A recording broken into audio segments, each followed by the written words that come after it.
जय हिंद साथियों, कैसी हो आप सभी। उम्मीद और आशा करते हैं कि आप सभी स्वस्थ, अच्छे और मस्त होंगे। जैसा कि आप सभी के बहुत सारे सवाल आ रहे थे पिछले लगातार 5-6 दिनों से कि सर लगातार आ रहे थे कि भर्ती रद्द होगी कि नहीं होगी, यानी कमेंट वही चल रहे थे बार बार ना कि भर्ती रद्द होगी कि नहीं होगी, अगर होगी तो फिर इसका दोबारा पेपर कब होगा, 14 तारीख वालों का एग्जाम कब होगा, अगर नहीं होगी तो एग्जाम के अंदर कट ऑफ है वो क्या रहेगी। एक सर्वे निकाला था, तो सर्वे के अंदर उसके अंदर एक सर्वे के अंदर लगभग 30,000 विद्यार्थियों ने भाग लिया था और एक सर्वे के अंदर लगभग 10,000 विद्यार्थियों ने भाग लिया था। उस सर्वे के आधार पर अपना आकलन नहीं कर सकते, मानते हैं, क्योंकि 17-18 लाख विद्यार्थियों के फॉर्म भरे हुए थे। लेकिन फिर भी हमने अनुमानित जो विद्यार्थी थे जिन्होंने इस सर्वे में भाग लिया, उन्होंने बताया, जो लगातार हमारे से जुड़े हुए थे, उनके आधार पर आकलन करेंगे। मेन पॉइंट रहेगा अपना कि भर्ती रद्द होगी कि नहीं होगी, उसी पर रहेगा, उसी पर भी चर्चा कर लेंगे। यानी आपके यही सवाल है राजस्थान पुलिस भर्ती के बारे में कि क्या भर्ती रद्द होगी है, उसके बाद में क्या 14 तारीख वालों का एग्जाम कब होगा, और उसके बाद में रिजल्ट कब आएगा, और क्या रहेगी कट ऑफ। सारे सवालों के एक साथ में जवाब दे दूंगा। देखो, पहली बात, भर्ती रद्द की बात आ रही है, आप कह रहे हो कि सर भर्ती रद्द होगी कि नहीं होगी, तो भर्ती रद्द है 100% है, वो मानकर चलो नहीं होगी, किसी हालात में नहीं होगी। कारण क्या है, आपने एसआई देखी होगी, उसके अलावा आरएस देखा होगा आपने, उसके अलावा रीट भी आपने देखा होगा ना। ऐसे कुछ एक हो सकता है, तथ्यों के ऊपर अपने नहीं कह सकते कि भाई अफवाह है, सत्य है, झूठ है। लेकिन जो पेपर आउट हुआ था वो 14 को दूसरी पारी वाला आउट हुआ था, जो 14 को दूसरी पारी वाला आउट हुआ था उसका पेपर हो जाएगा। अब पेपर कब होगा, पेपर कब होता है ये एग्जाम, यानी जो बोर्ड निर्णय खुद लेगा, क्योंकि कोई भी भर्ती हो जाए उसके अंदर हमें भर्ती आने के बाद में विज्ञप्ति फॉर्म भरवाने के बाद में हमारे पास 45 दिन का समय दिया जाता है। तो अब अपने पास मानकर चलो कि समय तो अपना दिया हुआ था, वो दोबारा एग्जाम कब करवा दे, किसी भी दिन तारीख निश्चित घोषित कर दे, अपने पास कोई इस बात का पता नहीं है। अपने पास ऑफिशियल साइट के ऊपर सूचना आ जाएगी कि 14 तारीख वालों का एग्जाम इस दिन होने वाला है। बस सीधी सी बात यही है। यानी फिर भी कितने दिन हो सकते हैं, तो मानकर चलो आपसे 30 या 35 दिन, ऊपर से ऊपर 40 दिन मान लो, 40 दिन का आपके पास समय रहेगा। अब देख लो, जिस दिन से भर्ती रद्द हुई थी उसके बाद में यही माना जा रहा है कि भाई 30 या 40 दिन रहेगा। संपूर्ण भर्ती है वो रद्द कभी नहीं होगी, ये सोच दिमाग से भी निकाल देना कि भर्ती रद्द होगी कि नहीं होगी। बाकी ठीक है, आंदोलन चल रहे हैं अपनी जगह कि भाई भर्ती रद्द होनी चाहिए। अगर पेपर आउट हुआ है तो मैं भी समर्थन करता हूं, अगर पेपर आउट हुआ है तो भर्ती है वो रद्द होनी चाहिए किसी हालात में, क्योंकि बेरोजगारों के साथ किसी भी प्रकार का खिलवाड़ है हम भी नहीं सहन करते हैं। ठीक है, उसके बाद में आपका जो 2 नंबर सवाल आ रहा था कि 14 तारीख वालों का एग्जाम कब होगा, ये दोनों सवालों के आपके जवाब मिल गए। अब अपने पास है रिजल्ट कब आएगा, अगर भर्ती रद्द नहीं हुई तो रिजल्ट कब आएगा। देखो, नई भर्ती आ रही है, लगभग 8500 पद है, या फिर सूचना आ रही है कभी कि 8400 कुछ पद बता रही है नई भर्ती के अंदर, 8400 प्लस है, यानी लगभग 8500 पद है।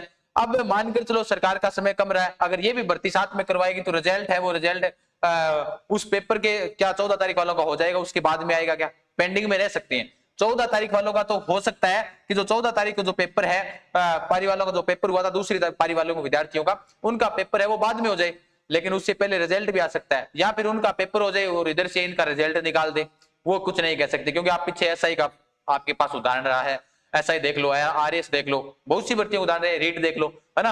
तो इसके आधार पर अपने नहीं कह सकते, लेकिन फिर भी मानकर चलो कि एक 45 दिनों के आपके पास नेक्स्ट टाइम है वो, लगभग 45 दिन ऊपर से ऊपर आपको लगभग 45 दिनों के अंदर आपका रिजल्ट है वो आ जाएगा आपके सामने। आंसर की है, बार बार आ रहे थे कि आंसर की कब जारी होगी, तो पेपर एग्जाम के बाद में, जैसे वीडियो के आंसर की काफी दिनों के बाद में जारी हुई थी, तो हो सकता है ऊपर से ऊपर 25 या 30 दिन ले ले, 25-30 दिनों के अंदर आपकी आंसर की है वो जारी कर दी जाएगी, आपको एसएसओ पर दिखाई जाएगी वो आंसर की जो आने वाली है वो।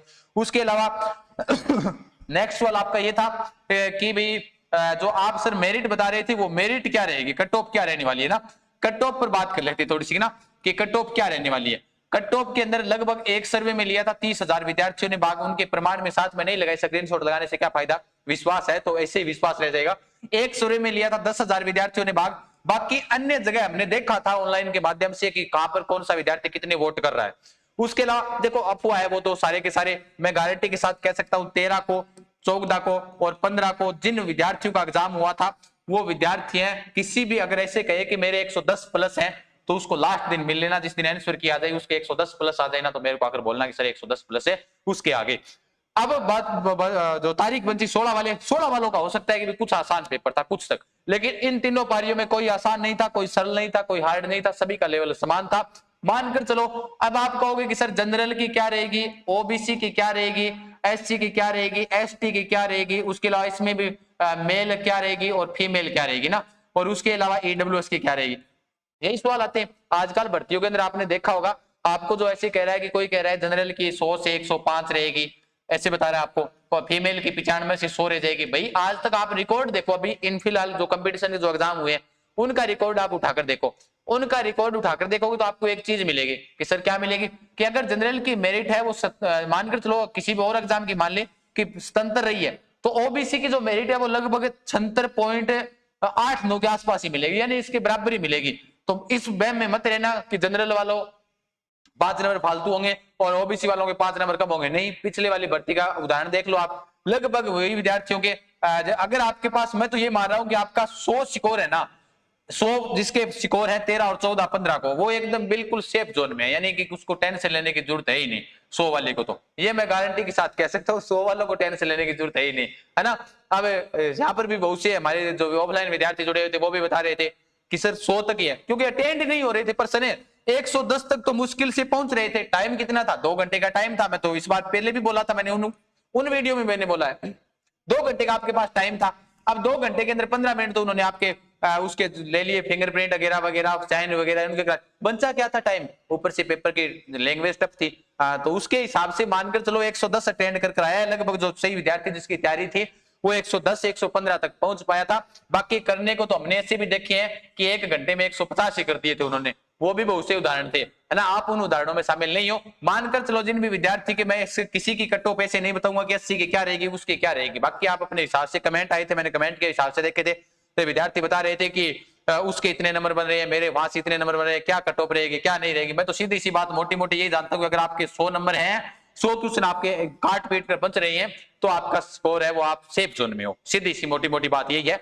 बाकी भाई भर्ती रद्द होगी कि नहीं होगी उसकी आप चिंता मत करो, होगी तो दोबारा दे देना, अगर नहीं हुई तो सीधी सी मोटी मोटी बात यह है कि नए पदों पर जो भर्ती आने वाली है 8400 प्लस पदों पर तैयारी करो उनकी, है ना। जो बीत गया सो बीत गया, आगे वाले के लिए आप अपनी तैयारी करो बढ़िया तरीके से। बाकी आपके कितने नंबर बन रहे हैं वो आप कमेंट बॉक्स के माध्यम से, मैं देखता रहता हूँ कि विद्यार्थी आपस में चैट करते रहते हैं कमेंट के अंदर कि आपके इतने बन रहे हैं, मेरे इतने बन रहे हैं, जो आपकी इच्छा जितने बने उतने बढ़िया है। भाई 100 वाले हैं उनका सिलेक्शन मानकर सेफ स्कोर मान रहे हैं, सिलेक्शन तो ऐसे नहीं कह रहे कि भाई फाइनल उनका सिलेक्शन हो ही जाएगा, लेकिन 100 वाले सेफ जोन के अंदर है, ठीक है। तो यही मैं बताने के लिए आपके लिए आया था। मिलेंगे फिर, तब तक के लिए धन्यवाद, जय हिंद।